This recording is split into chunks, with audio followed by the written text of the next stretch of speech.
What's going on YouTube? Welcome back to Maxed Out Fitness. My name is Seth Max, personal trainer, registered dietitian, focused on helping normal people lose weight and keep it off. Bringing you my lower body mobility and warm-up routine, what I do before I go into leg day. So let's get into it.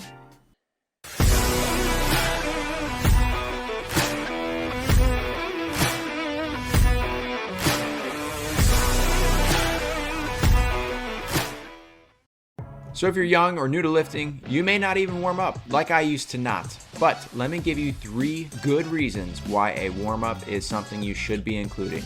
These 5 to 10 minutes can change your whole workout. Number 1, injury prevention. Warming up properly helps to prepare your body for exercise, increasing your blood flow, improving that flexibility and the mobility inside of your joints to help reduce risk of injury during your workout. Reason number 2, enhance performance. By doing this warm-up, it's going to prime your body for optimal performance. It's going to activate the muscles and the nervous system, increasing their responsiveness and efficiency. This is going to lead to increased strength, power, and endurance during your workout. Reason number 3, mental readiness. Warming up not only prepares your body, but also your mind. It gives you that transition you have from work to workout, or from, if you have a home gym like I do, from home to the workout. And it really helps you go from sedentary to active state, helping you focus and concentrate and get in the right mindset for that effective workout. It can also help to boost your energy levels and motivation, setting the tone for a productive exercise session. So first and foremost, I hop on a treadmill. Give it a good 5 minutes on a treadmill, usually around 3 miles an hour. Give it a little incline until I feel loosened up and I got my heart rate going just a little bit. Break that light sweat. Alright, first thing for me after I hop off the treadmill, I grab my foam roller and I start to roll out my major muscle groups. Now, foam rolling can be super beneficial to help break up those tightnesses in the connective tissue of those larger muscles. So when you find a spot in your muscle that's really tight and it really hurts, focus in on that. Alright, rest right there until that tightness kind of dissipates, until that pain you kind of get used to, because it's going away, right? So you see me, I'm rolling my hamstrings, I'm rolling my glutes, I roll my back. When you roll your back, you want to make sure your abs are real tight on your back. All right, that way you're not just flopping over the foam roller itself. So make sure your core is tight when you roll your back muscles. Then I'll flip over, hit the quads, hit the outer thigh, that IT band, hit the inner thigh, the adductors there. Again, I'm just rolling all of these major muscle groups. Then I break out my little peanut. It's 2 lacrosse balls taped together. I hit some problem areas for me. If you have a specific problem area, hey, hit it on yourself there, all right?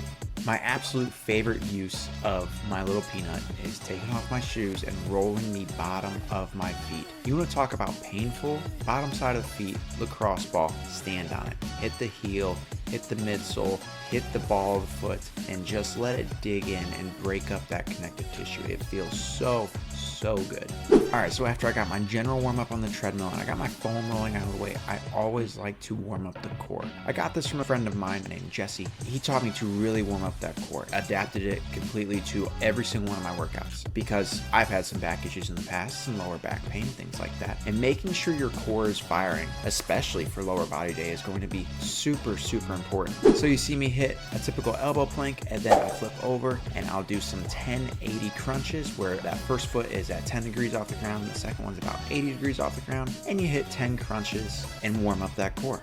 Next, you see me go into some step throughs, so that top push-up position, bring that knee all the way up and drive through, really opens up the hips here.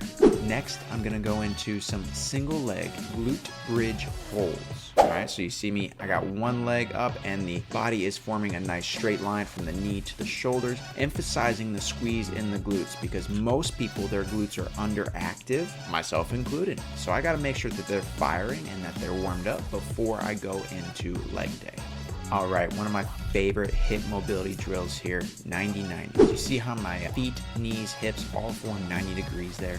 And then I will rotate over from one side to the other, keeping those heels down tight to the ground. That way they don't move and you end up in a 90-degree position on the other side as well. And I'll do this 3, 4, 5 times until my hips really feel good, right? All right, my next warm up is for those hip flexors. This is what draws your leg up at the hip, and so you'll see me, I'm manually squeezing it into my chest really hard for about 3 seconds, and I let go, and I continue to try to drive it up with just the muscles, the hip flexors there, for about 3 more seconds. Then I'll squeeze for about 3 more seconds, then I'll continue to drive it up by myself for about 3. All right, my very last warm-up activity before I go into my actual squats. This is the one warm-up that I did used to do growing up, 18, 19, 20 years old. I would do these leg swings. I get about 5 to 10 forward and backward, and then I'll do 5 to 10 side to side on each leg. Again, with that painting the joint that I've explained in other videos before, this is the last one to really help paint every single bit of that ball and socket joint there. Alright, so before I throw weight on my back, I typically like to do a few body weight squats, and the TRX is a great way to really get down deep into a squat and hold it for a little bit and play around down there. Feel what feels off and dig into it and work on that and go up slowly and go down slowly. I'll do probably anywhere from 10 to 30 total squats on the TRX, usually real slow. And that's it for my entire mobility and warm-up routine. Now, I actually go to the squat rack and I put the bar on my back. Empty 45 pounds is where I start. Today, my working sets were 225, so I pyramided up. I hit 12 at 45 pounds, 10 at 95, 8 at 135, and then on from there. But that was the entire warm-up mobility routine for my leg day. If you're gonna pull just 1 or 2 different things from here, here's what I'd recommend. General warm-up on the treadmill, 1 core warm-up exercise, leg swings, and pyramid up to your working weight. Do not walk into the gym cold, throw 225 on a bar, and start to squat. That is an injury waiting to happen.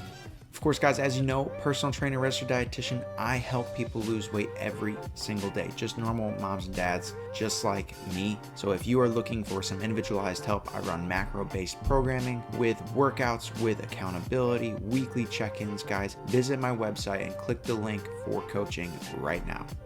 That's a wrap, guys. That's my entire leg day warm-up. Thank you so much for watching. Comment down below what you thought, what you want to see next. Make sure you hit that like, subscribe. Guys, I got weekly videos coming out. Check out my last video was my full shoulder day workout, and I got exercise tutorials. Guys, thank you for watching. Talk to y'all later.